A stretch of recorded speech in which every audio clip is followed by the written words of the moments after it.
আবেদন করি।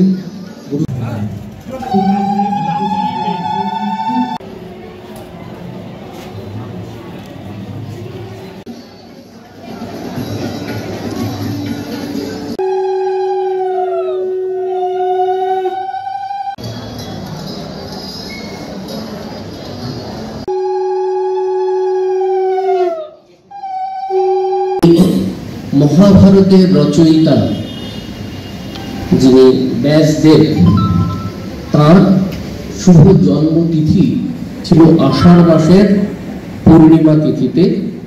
সেই দিনটিতে তিনি খালি মহাভারতেরই রচনা করেননি, তার সাথে যে 18টি পুরাণ এবং ব্রহ্মসূত্র, তার সাথে হচ্ছে ভাগবত যে রচনা করেছেন, ভারতীয় আধ্যাত্মিক ইতিহাসে যিনি একটি অনবদ্য অবদান রেখে গিয়েছেন। যে আমাদের যে সংস্কৃতির যে ভিত্তিভূমি বেদ, সেই বেদকে যিনি শ্রেণীবিভাগ করেছিলেন, 4টি ভাগে ভাগ করেছিলেন, সেই কৃষ্ণ দ্বৈপায়ন তিনি ব্যাসদেব যেহেতু বেদকে শ্রেণীবিভাগ করেছিলেন, সেই জন্য তার নাম বেদব্যাস। তার জন্মদিনে আমরা সমস্ত গুরুদেরকে প্রণাম করি।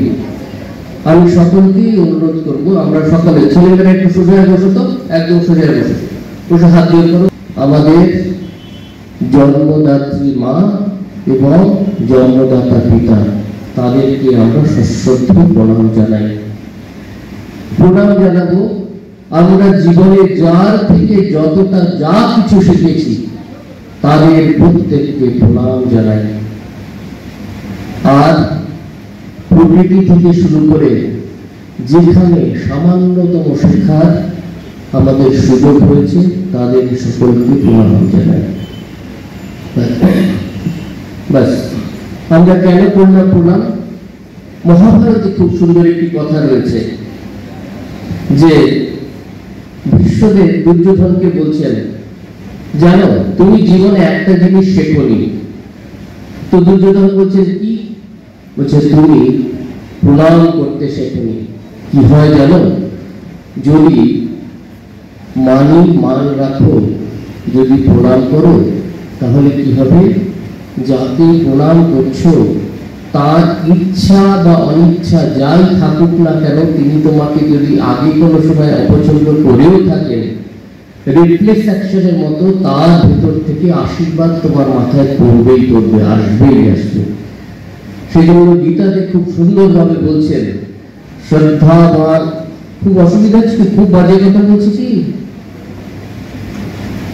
তাহলে এত, অর্থাৎ যার জীবনে শ্রদ্ধা আছে, যে শ্রদ্ধার মান বোঝে, সে কিছু শিখতে পারবেই পারবে। মানুষের সংজ্ঞা আমরা সাধারণত শুনি, এই সোশ্যাল অ্যানিমাল, এই অ্যানিমাল, সব জায়গায় অ্যানিমাল শোনা যায়, কিন্তু শ্রীরামকৃষ্ণ এমন একটি সংজ্ঞা দিয়েছেন মানুষের, যা শুনলে অবাক হওয়া যায়। বলছেন মান আর হুঁশ যার মধ্যে রয়েছে। মান কিরকম? ময়াকার দন্তনা যদি দাও, সেটা হচ্ছে আত্মসম্মান বোধ। যার আত্মসম্মান বোধ, সত্যি কথা বলতে আমি মনোজবাবু এবং শীতলবাবু দুজনকেই বলবো যে আপনারা যখন ওদেরকে বলছিলেন যে আমি বিনম্রভাবে দাবি রাখি তোমরা চুপ করবে, জানো কাউকে বকাবকি করা অর্থাৎ তার আত্মসম্মান হানি হওয়া। তোমাদের তো নিজেদের আত্মসম্মান বোধ আছে, তাহলে সেই সম্মানকে কেন নষ্ট করতে দেবে? আত্মসম্মান যার বোধ আছে, কি জানো, সে বা তিনি বা তারা, তিনি আরেকজন, he cannot afford to disrespect anyone।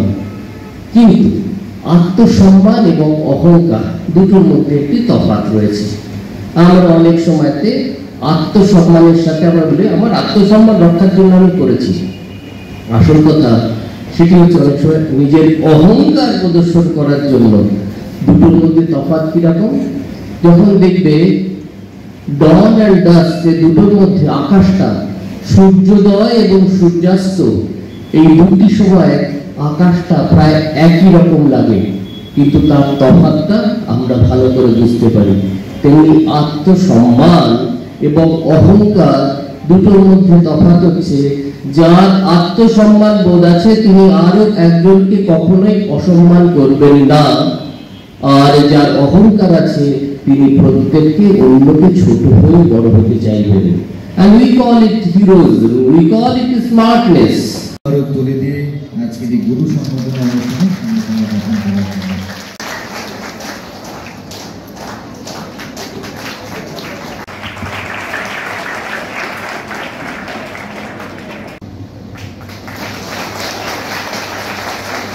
আমাদের আজকের এই গুরু সম্বোধনা অনুষ্ঠানে